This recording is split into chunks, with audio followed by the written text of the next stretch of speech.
Now, listen, obviously, the late round is you find preference in the late round, right? Like that's what you're drafting. You're drafting your style, your risk tolerance, your Mhm. upside players, your floor type of players. This is where you can get strategic. And it also depends on like how deep your bench is, right? If it's a Yeah. 5-man bench, if it's a 10, because there's different league sizes, right? Is this an 8-man league? It's a 16-man league. When you're going into the late rounds, Tyler, what are you typically looking for? I know we've kind of broadly talked about it, but what's something that you're like, I absolutely want to come out of here with my late round picks. Like I absolutely need to do this while I'm making these picks. Yeah, I mean, I'm just looking for the rookies and, second year players. Those are the guys that I'm taking in the drafts. Like I don't have any interest in the older players unless it's obviously like a quarterback that I need to draft because I haven't gone a quarterback, then that's fine. But like your rookie wide receivers, absolutely in this range. I'm 100% of the time taking the young guys. Now I do think that there's a couple veterans that Curtis Samuel I think is interesting, and maybe Yeah. Joshua Palmer would be interesting. But most of the time, like my strategy is just the youth is better because of the unknown. We don't know how good these guys are going to be. Rookies are always cheaper their first year compared to if they're better the next year, then they fly up the draft board just because that uncertainty. We have no idea who's actually good. And then the other problem too is like you have guys like the Patriots, right? We don't think that they're going to be a very good football team. Well, what happens? And this doesn't always happen, but you always see a team make a big jump in 1 year to Like the the next, Texans right? last year. The Texans last year. I mean, the Jacksonville Jaguars, nobody thought that they're going to take a massive jump like they did that 1 year. So we always see it every single year. So I'm not saying that the Patriots are going to be this team, but you just see like guys on bad offenses are always discredited a little bit as well. And they go later in drafts because they're just not viewed as being quality fantasy players. And that's what you get in this range too, are just bad offenses along with the young guys. And even sometimes it's young guys attached to bad offenses that are super discounted. So for me, it's just my strategy where I like to look for those kind of players and just shoot for the moon because if you end up like it's okay if you end up missing, that's okay. Because guess what? Then you have guys that you're just throwing on the free agency wire on the waivers and you're picking up studs early in the season, which is which you should be. You should be using your priority for early in the season. Yeah, I like to use my bench as a weapon, man. And you mentioned a couple teams, like obviously you could go look at like the Patriots, you could look at Denver, you could look at the Giants for just like Mhm. bad offenses. I'm sure one of those players will hit, or maybe you could look at the rookie receivers. You're looking at like Jalen Polk, you're looking at like Luke McCaffrey. You're just going down the list, but obviously there's going to be some winners out of there. There's going to be a lot of losers out there. Most Yeah. NFL picks don't pan out. So for me, I'm looking at a balance of both. That's how I look at the late rounds, right? I'm looking for half of those options on my bench to be like guys that will significantly outplay if they hit, and then others to be bye week flexes or potentially an injury buffer too, right? So I know you talked about, you said you didn't like a Brandon Cooks, and we've had this conversation before. To me, I'm not a big Brandon Cooks guy, but what he does provide is, say one of my players gets a high ankle sprain and they're out for 4 weeks, I have a guy that I feel confident in starting rather than like a bunch of guys who are just unknown and none of them have hit. So me personally, I like to get a combination of like, yeah, I'll get like a Braylon Allen or a Blake Corum, a rookie running back that has upside, or maybe I'll take a chance on a Troy Franklin, who maybe, he's stuffed down the depth chart right now, but maybe he starts to emerge by week 3, week 4. So I am looking at all those options, but for me, I want to have a nice balance of upside and then potential replacement candidates just in case. Because it's a long fantasy season from 1 to 17. We Yeah. know your players are going to get hurt and we know things are going to happen throughout the season. I try to balance that shit so that way my team is bulletproof, baby.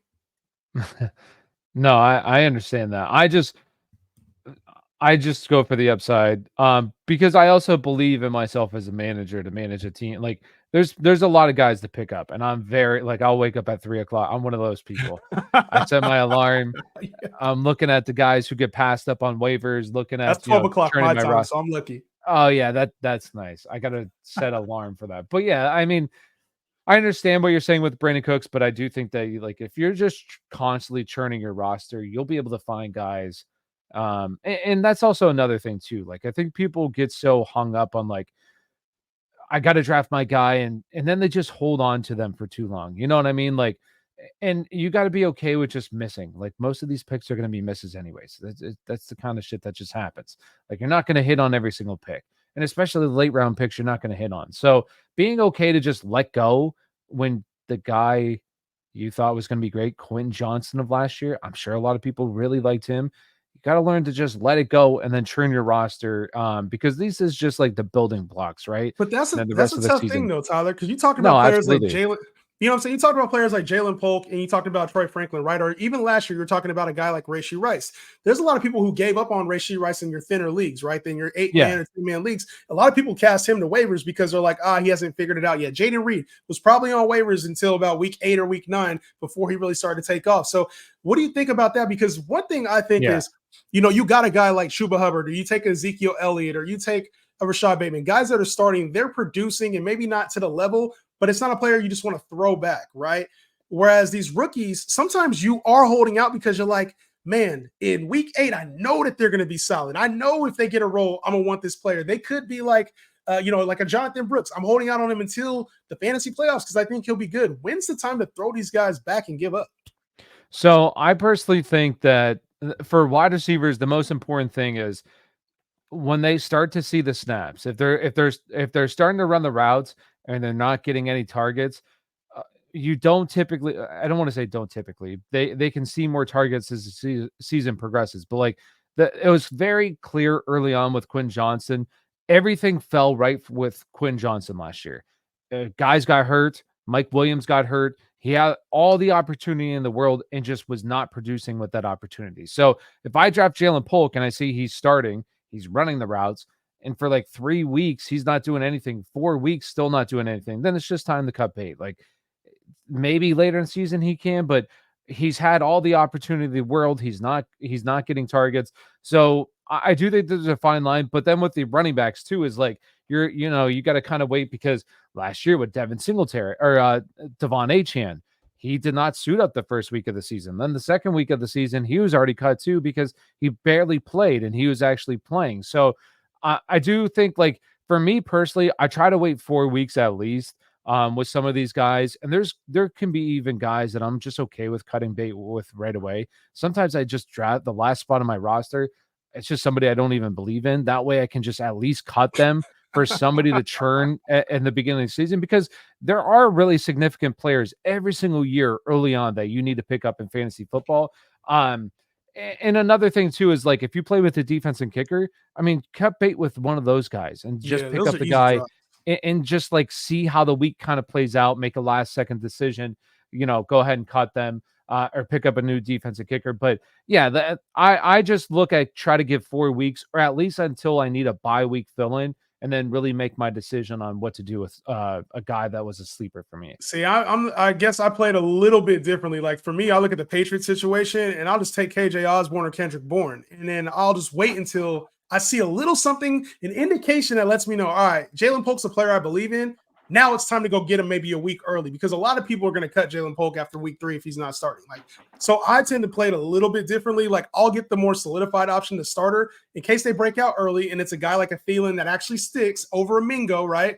So like last year for Carolina, I would have drafted Thielen over Mingo because if Mingo does pan out, or Mingo doesn't pan out, you automatically cut him. And Thielen at least is a starter, so we know he's going to get some kind of role. So I think I play it slightly differently than you. I get your point though, and having those just like mega options that can become starters and league winners for you early on because we've seen it happen.